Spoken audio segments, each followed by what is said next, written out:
Shalom and welcome back, everyone, and Happy New Year. Yes, today is one of the four New Years in the Jewish calendar. The others are, of course, in Tishrei. Rosh Hashanah is the new year for the world, when the world was created, man was created. We also have an Elul, is the Rosh Hashanah of animals, which is the time that animals are judged and the tithes are given from animals as well. That's in Elul, just before Rosh Hashanah. We also have, of course, the New Year of the Jewish people in Nisan, which is when Passover comes. And in fact, the Torah counts the years from Nisan in terms of what the years are for the Jewish people.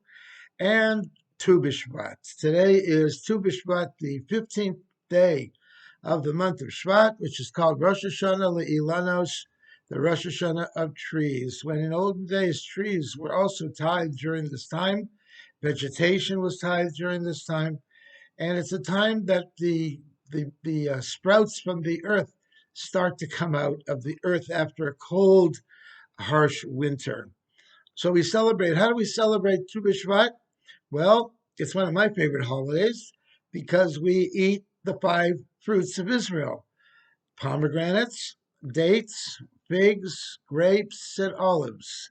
These are the five fruits of Israel. It's customary to do that. Many people, especially Sephardic Jews, have a custom of making a little seder, just like they do on Passover, a little more abbreviated though, in which they partake of these five various fruits, and they say certain words from the Torah associated with them.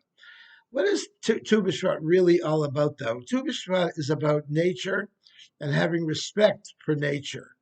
In Judaism, there's no mitzvah to cut down a tree, unlike other religions. There's no mitzvah at all.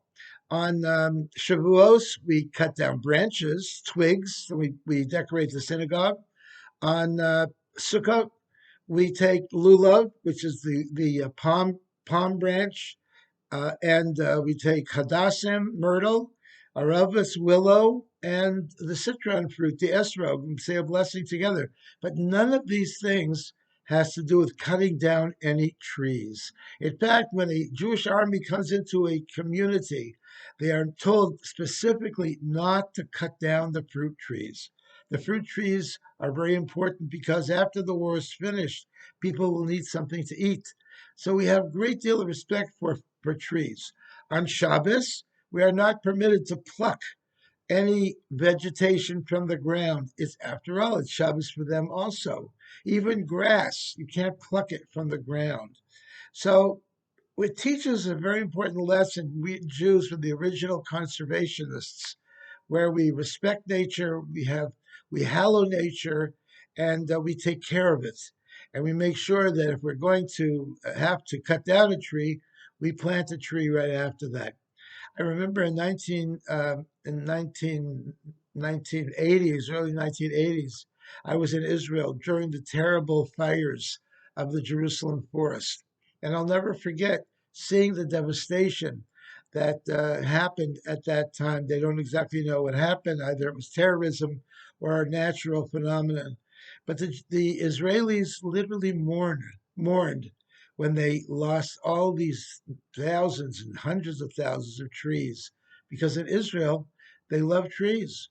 Israel is a natural desert where trees do not naturally grow. So most of the trees in Israel were all planted there, just like in San Diego. Most of the trees here were planted as well.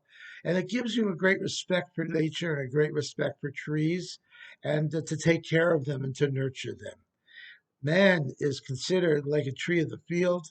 And so many of the examples of trees and vegetation, we have to have strong roots and we have fruit, and we need to grow as a tree grows, are appropriate for people as well. So I'd want to wish you all a very happy Tu B'Shvat. I hope you enjoy it and have some fruit to eat of the land of Israel. And we'll see you in a few days. Shalom.